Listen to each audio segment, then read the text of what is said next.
นี่เนี่ยระวังมันอันนี้ดีกว่าระวังมันเป็นใหม่เลยได้อยู่ปะได้อยู่เอาว่าแหน่ก็ใครเบิ้งใครเอาว่าแหน่เบิ้งปลาเอาว่าอันแท้เด้อนี่เด้อย้ำออกซับฝนย้ำออกใกล้ๆไปเก็บเอาเงินตีได้จักโอ้กระนุ่มหันเลยหันก้อนนึงหันเหยียบ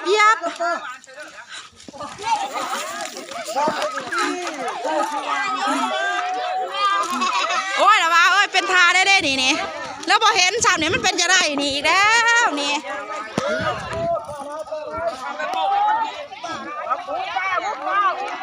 วานแห่แล้วทุกคนวานแห่เอา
ได้บ่บ่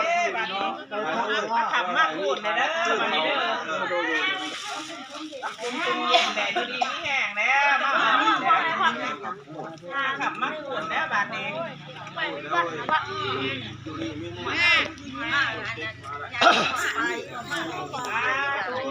รับซะนะให้มันนั้นได้ว่าจะโทรจะเย็นได้ดอกมาไอ้เด็กหน่อยไปกินเบอร์หรอลงหอป่วยมาปล่อยแม่ลุงมันลงหอป่วยบุกินป่วยตายถึงสาระพอได้เมื่อเอาท้ายการจับอยู่นี่เลยมันก็หอไม่พออย่าว่าโดนอย่าว่าอย่าเก็บเบิ้งเด็กเนาะเมื่อกี้พ่อบาทอย่างนี้หน่อยปะจะจุ่มไหนอีสางจุ่มมาอีสางอ่ะชานี่เลยมาเก็บมาดูของแท้ชานี่แหละของแท้ถ้าคนไหนมามั่งก่อนจะตื่นเอาหัวโอ้ยจะคูเริ่มหัวไข่เนาะเอามากินอยู่ใส่ข่าวนี่กินยุบหน้าอีคุณบ่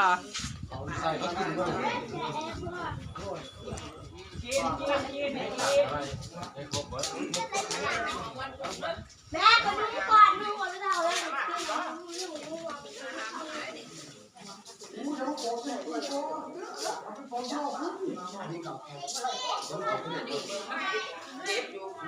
เดี๋ยวติด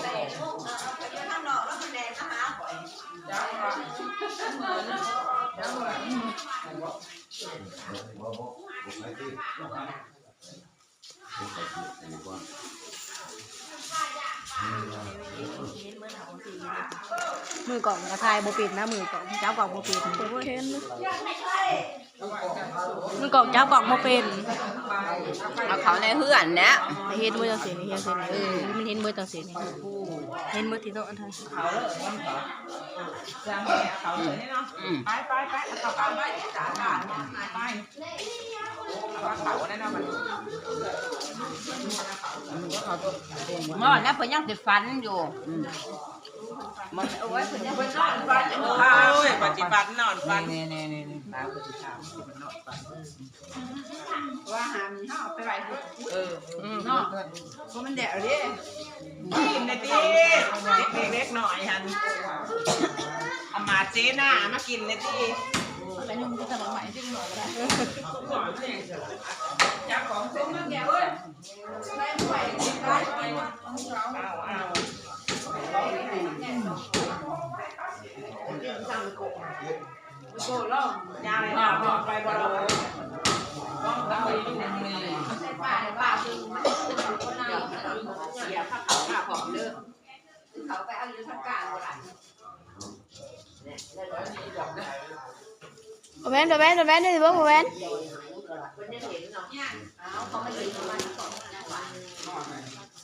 มาถือนี่จะถืองามนะถือเห็นเบิดนอน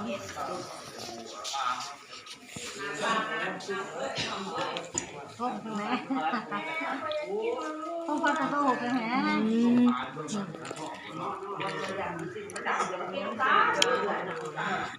เอาเรากินแม่หนาวพอตุ๊กตุ๊กตุ๊กพอตุ๊กตุ๊กนุ่งพกบ้านนี่แหละโอ้ยขนมอมนะไก่ขันยังบอกให้จับตั้งยัดตัวแรกไว้ไก่ขันทำส้มมุกบอยพวกไรบอยคุณได้ด้วยอย่าขับไปอย่าขับไปฮะเลขท้าย8988ไปขัน3เถื่อ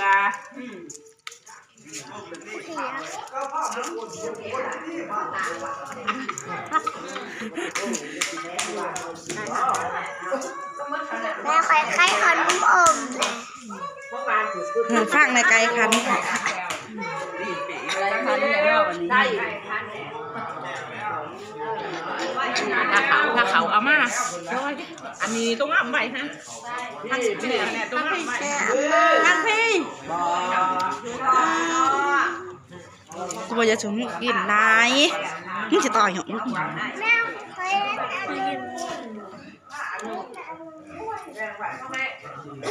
ยุพี่เด็ก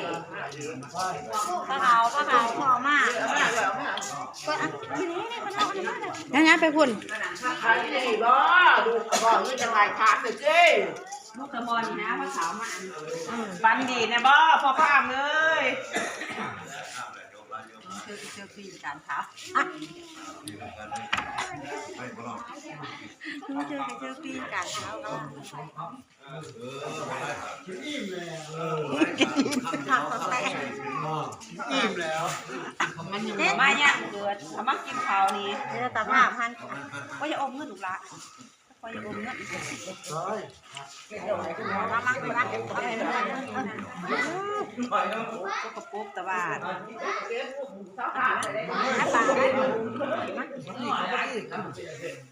ปล่อยเธอใส่กี่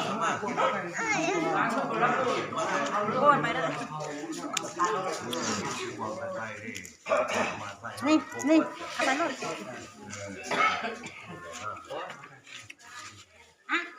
ล้วยนี่เอาก้อนมาไหลแล้ว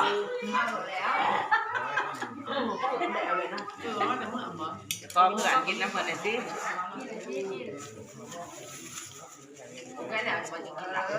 ว้าวเป็นซื้อหรอกโก้กินได้นั่นมันแหละของมันไหลตัวเด่นมาให้ที่มันตัวแดงแล้วก็ตาเปิดยาว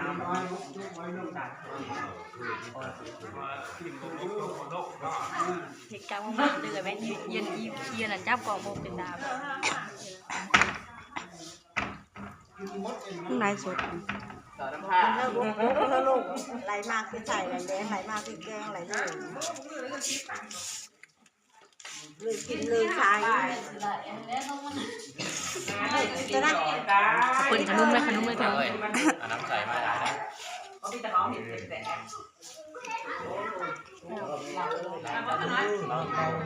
เชี่ยเราไม่ได้ใช่บางโต๊ะอยู่หรอแม่เราเนี่ยประมาณนี้ดาวต่างอยู่ค่ะโบเก้ได้โบเก้กินเจ็บปะเขาจะปวดนะ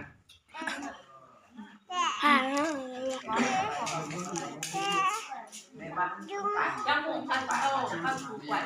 ว่าแม่โบเก้อยากขอความให้ยิ้มเด้อเอาแล้วโอ้หลานก็สั้นแล้วไปเขากินข้าวนะพ่อข้าแม่โอ้ยคือบุรุษพูด2 คำเอาไป จอกซีจอก แก้วจอก จอกไม่ได้หันจอกเนี่ย ของหวานก็มี ก็มาเห็ดขับจักรพรรดิ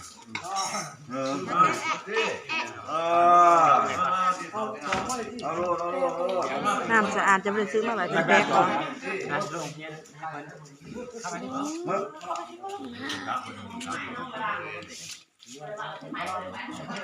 ได้จ้ะโอ้จ้าน้องก็ถูกคนแล้ว ตู้ก็มีเอตลาดไม่ท้องอันน้องเฮ้ที่พูด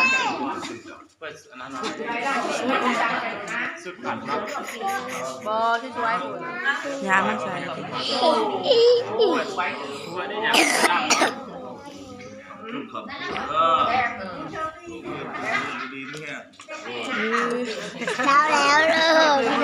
แล้วเด้อพี่น้องอุ้ยแล้วแก้รถไปข้างหลังแก้รถถอยนิดนึงก็จะมันเอา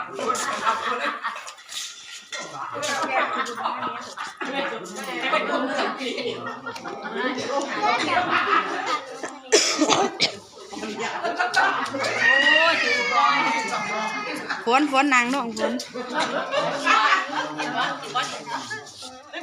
มากันหนามาตอนแรก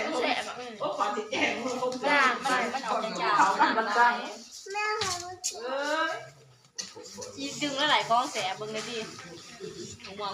มันแลนไปมันว่าแม็กมันแลนไปมันว่าแม่หมูวางสูงให้คะแนนวะ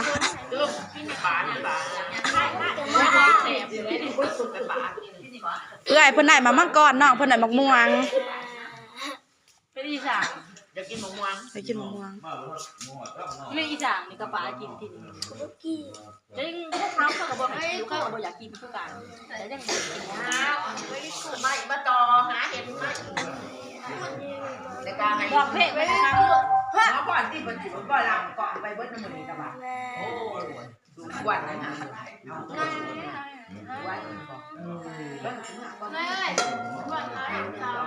ที่บ้านไม่โกนมาเตะทางจะว่าอยากงานอยากอันนี้แม่เคยกินมังม่วงเด้อ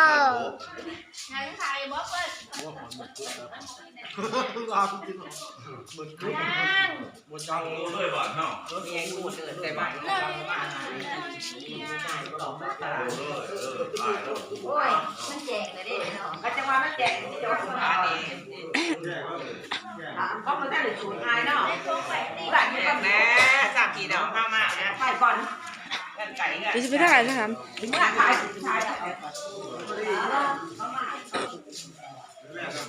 พูดไว้แต่ก็ดีคือกันคนได้มาคนได้คนได้มีได้คนสิจูโอ้ยจับไว้พูดไว้อันเนี้ยคนได้มาก็คนอยู่ค่ะแม่เคยกินมังม่วงย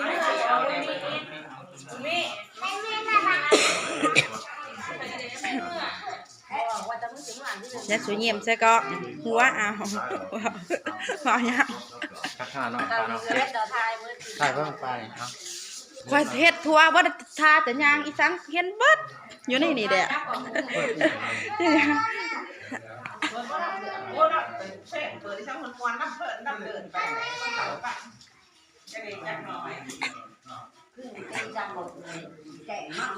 ระบาวเดี๋ยวก็ถ่ายรูปที่2คนผัวเมียจะสิถ่ายหายยืนถ่ายนี่นั่นประควันนี่เดี๋ยวก็ใส่เพลงความสำเร็จ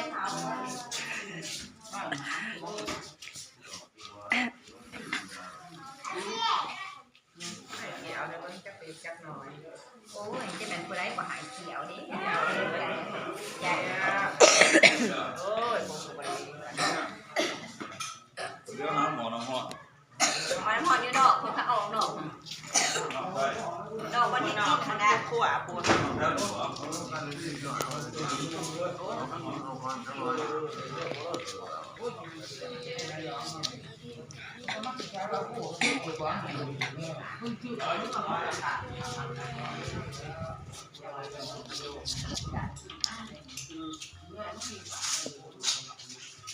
โอ้กูอยากเห็นน้องคู่ไอ้แท้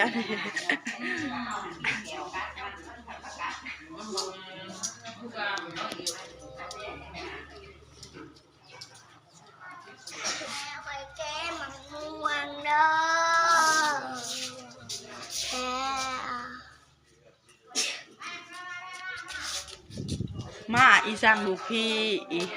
แม่ไข่แก้มะม่วงเด้อไข่แก้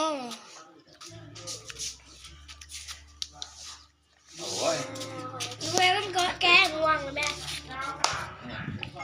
ว่าน้ำมาว่าน้ำมาโอ้เดี๋ยวเด้อจะคล้องเหือนเลยจะคล้องเหือนในหน่อยนี่เด้อเดี๋ยวจะคล้องเหือนเฮ้อู้ยิบตาเฮตาวันไหนเฮตาวันไหนยิ้มแล้วยิ้มยิ้มแล้วยิ้มสักก้อนโอ้กูว่าเดี๋ยวเด้อจะคล้องเหือนเด้อกูว่ายิ้มมันรอคืออีใส่กล่องแล้วจะคล้องเหือนที่ขี้มงได้สะอยู่พี่แล้วกูชายแม่มันจินนะแม่ไม่เล่นเสียวเลย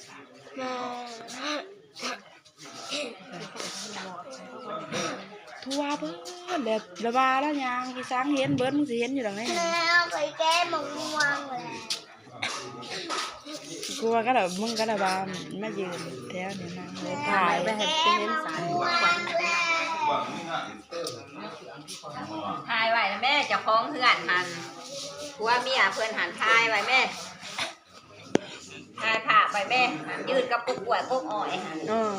จะง่าบัดเขาผ้าควันหันกระตังไปทางใดเด้อทายเอาไว้แม่ดูเลยว่าแม่ที่ได้คืนคู่มือได้เว้ยมันเธอเดียวได้ขืนเงินนะคืนเดียวโอ้ยดูขอกระบุญไหว้กับหมักม่วงนี่ยักษ์แล้วเขาก็ยักษ์กับมือแค่นี้เขาบอกอยากให้มันกินนะแม่โก